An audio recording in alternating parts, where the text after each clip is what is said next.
जय श्री राम। शंखनाद में आपका स्वागत है। महाराष्ट्र में एकनाथ शिंदे की परेशानी बढ़ गई है। जहां वो बीजेपी के साथ ब्लैकमेलिंग की राजनीति कर रहे थे, अपने 29 कॉर्पोरेटर की अकड़ दिखा रहे थे, वहीं अब उद्धव ठाकरे के बदलते रुख ने शिंदे की टेंशन बढ़ा दी है। क्योंकि उद्धव ठाकरे की पार्टी ने कुछ ऐसे संकेत दिए हैं जिससे एकनाथ शिंदे की ये ब्लैकमेलिंग धरी की धरी रह जाएगी और उसे यहाँ तक कि जो सत्ता में आराम से बैठे हुए हैं उस पर भी संकट मंडराने लगेगा। देखिए, उद्धव ठाकरे की पार्टी, ये तो साफ है कि उन्हें एकनाथ शिंदे से ज्यादा समस्या है, बीजेपी से कम समस्या है। अटैकिंग भी उतने नहीं रहते देवेंद्र फडणवीस को लेकर जितना एकनाथ शिंदे को लेकर रहते हैं।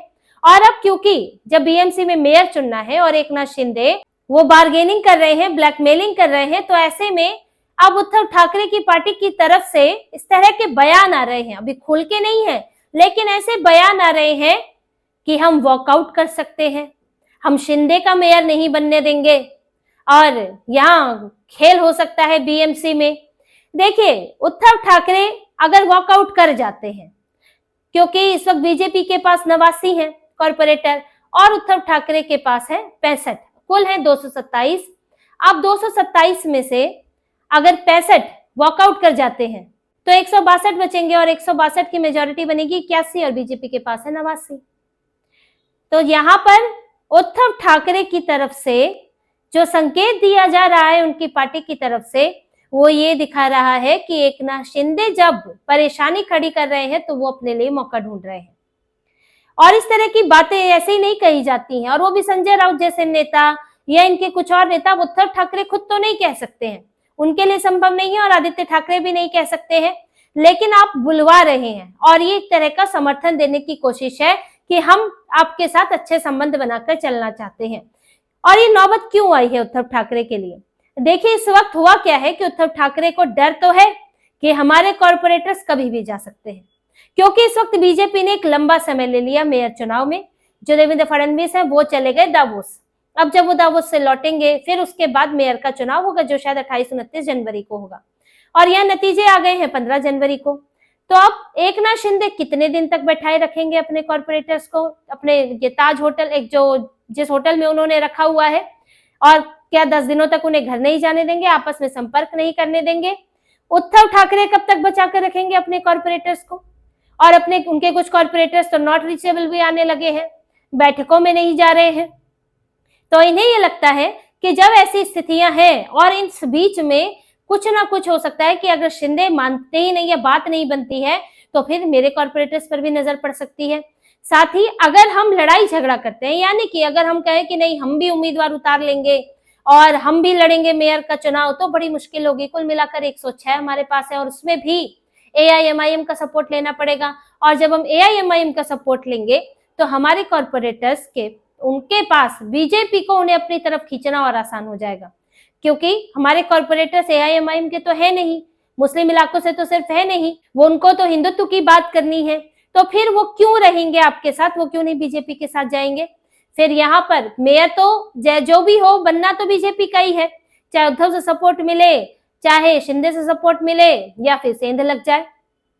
तो उन्हें डर तो इस बात का है कि यही बीच में अगर 10 दिनों में सेंध लग गई तो फिर मुसीबत होगी। इसलिए अपने कॉर्पोरेटर्स को भी ये दिखाने की कोशिश है कि नहीं, हम एक पॉजिटिव रास्ते पर चल रहे हैं, हम भाजपा के साथ यहाँ पर सहयोग की बात करेंगे जिससे कि आप लोगों को काम में आगे दिक्कत ना आए। और साथ ही ये लोग ये भी जानते हैं कि अगर शिंदे का मेयर बना, जो संभव नहीं है, लेकिन अगर शिंदे का मेयर बना तब तो इनके लिए नर्क हो जाएगा, या शिंदे का वर्चस्व हो गया स्टैंडिंग कमेटी में, तब तो इनके पार्षदों को, इनके नगर सेवकों को कुछ नहीं मिलना है। तो शिंदे को तो ये किसी भी तरह नहीं बैठने देंगे कुर्सी पर। तो यहाँ उद्धव ठाकरे अभी सेफ चल रहे हैं कि अगर जरूरत पड़ी तो हम ऐसा कुछ करेंगे जिससे कि शिंदे का मेयर ना बने। दूसरी बात, हम अपने कॉर्पोरेटर्स को भी आश्वासन दे रहे हैं कि आपका सत्ता के साथ टकराव नहीं होगा और हम जो है जहां तक संभव होगा हम साथ चलने की कोशिश करेंगे। तो अभी कई तरह की बातें चल रही हैं, जिसमें संजय राउत आए दिन कुछ ना कुछ बयान देते ही रहते हैं, और उन्हीं के बयानों में से इस तरह के संकेत भी निकले हैं। लेकिन यहाँ अब शिंदे की मुश्किल ये है कि करे तो क्या करे, क्योंकि बीजेपी की भी नाराजगी बढ़ चुकी है। बीजेपी में बात उठने लगी है कि इस तरह की ब्लैकमेलिंग नहीं चलेगी। इन्हें या तो मेयर चाहिए 2.5 साल का, या तो स्टैंडिंग कमेटी में वर्चस्व चाहिए। साथ ही जो दूसरी म्यूनिसिपैलिटी है जिसमें कोंकण की आती है, और इसके अलावा जहां पर इन्होंने 7 चुनाव लड़ा, पुणे में, पिंपरी चिंचवाड़ा में, तो वहां पर इनको वहां पर भी अपना मेयर को लेकर ये लोग नहीं नेगोशिएट कर रहे हैं। तो अगर इस तरह की चीजें चलेंगी, और नेगोशिएशन बुरा नहीं होता है, लेकिन आप उसे सार्वजनिक नहीं कर सकते हैं इस तरह। आप बंद दरवाजे के पीछे करें, जब आपके साथ ज्यादा ही अन्याय हो रहा है, जब बिल्कुल नहीं सुनी जा रही है, तब आप कर सकते हैं। लेकिन आपने नतीजों के अगले दिन आप जाकर बैठ गए और आपने नाराजगी दिखाने शुरू कर दी, तो फिर देवेंद्र फडणवीस भी डावोस चले गए। अब आप देखिए कि किसमें कितना जोर है, वो अंतिम तक पता चल जाएगा। तो यहाँ इनके रवैये के कारण बीजेपी के लोग भी इनसे खुश नहीं है कि ये बार बार डिप्टी सीएम से लेकर सीटों के बंटवारे से लेकर हर चीज में इसी तरह की जोर आजमाइश करते हैं, जिससे कि फिर एक बार इनको भी ये बताना जरूरी हो जाता है कि बीजेपी को इनकी जरूरत नहीं है, इन्हें बीजेपी की जरूरत है। और बीजेपी को साथ देने वाले तो कई बैठे हैं। या राज ठाकरे आज साथ दे देंगे, अभी तो वो खुलकर बयान नहीं दे सकते, लेकिन जब मेयर के लिए नॉमिनेशन होगा, जब मेयर का वहां पर चुनाव होगा, तो मनसे के कहाँ जाते हैं ये देखेंगे। राज ठाकरे ने सपोर्ट दे देना है, उनको क्या बुरा लग रहा है बीजेपी का साथ देने में। और इसमें तो बहुत क्रॉस वोटिंग होती है मेयर के चुनाव में, कोई बड़ी बात नहीं इसमें क्रॉस वोटिंग होना, और दल बदल भी नहीं लगता है। तो यह बनना तो है ही बीजेपी का मेयर। और ये शिंदे के कॉर्पोरेटर भी जानते हैं कि ये जो इतनी खींचतान आप कर रहे हैं उससे क्या फायदा है। आप किसी को, आप 2-4 लोगों को फायदा पहुंचा सकते हैं, आपके 29 है उसमें स्टैंडिंग कमेटी में, लेकिन अब बाकियों का क्या होगा। अगर इस तरह से झगड़ के रहेंगे तो हमें दिक्कत आएगी। और ये कोई शिंदे के कॉर्पोरेटर ऐसे नहीं है जिनका बीजेपी से संपर्क नहीं है। और इस तरह की चीजों में देखिए निजी संपर्क ही मायने रखता है। जो एक मेयर बनेगा, जो भाजपा के वहां पे स्टैंडिंग कमेटी में लोग होंगे, आपके निजी संबंधों से आपके काम होते हैं। नगर सेवकों को, कॉर्पोरेटर्स को अपने काम कराने के लिए आपको चाहिए ना, मेयर के पास जाना होगा, रिक्वेस्ट करनी होगी, तो वो भी प्रेफरेंस देते हैं कि किसको प्राथमिकता देनी है। तो ये निजी संबंधों के आधार पर होता है, एकनाथ शिंदे के आधार पर थोड़ी होगा। और एकनाथ शिंदे ने तो जो स्थितियां बना दी है, उसके बाद तो निजी संबंध भी प्रभावित हो जाएंगे। तो यहाँ एकनाथ शिंदे जितना दूर जा रहे हैं, उद्धव ठाकरे की पार्टी उतना पास आने की सोच रही है। अब जब देवेंद्र फडणवीस आ जाएंगे, मेयर के चुनाव की बात आएगी, तब तक चीजें और स्पष्ट होंगी। और एकनाथ शिंदे तब तक वो ये समझ के वापसी कर लेंगे, होटल से बाहर ले आएंगे, क्योंकि ना तो बीजेपी उन्हें स्टैंडिंग कमेटी में वर्चस्व देने वाली है, क्योंकि स्टैंडिंग कमेटी बजट निर्धारित करती है, बड़े फैसले उसके हाथ में होते हैं, और ना ही बीएमसी का मेयर देने वाली है।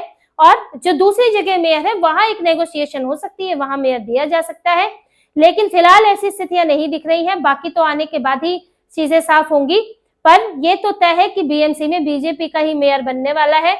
अब चाहे उसके लिए उद्धव ठाकरे की पार्टी के नेता वॉकआउट कर दे, या फिर एकनाथ शिंदे थक हार कर अपना समर्थन दे दे। तो इसी तरह की और खबरें और विश्लेषण आपके लिए लाते रहेंगे। हमसे जुड़े रहिए, सब्सक्राइब कीजिए, कमेंट कीजिए। बहुत बहुत धन्यवाद। जय श्री राम।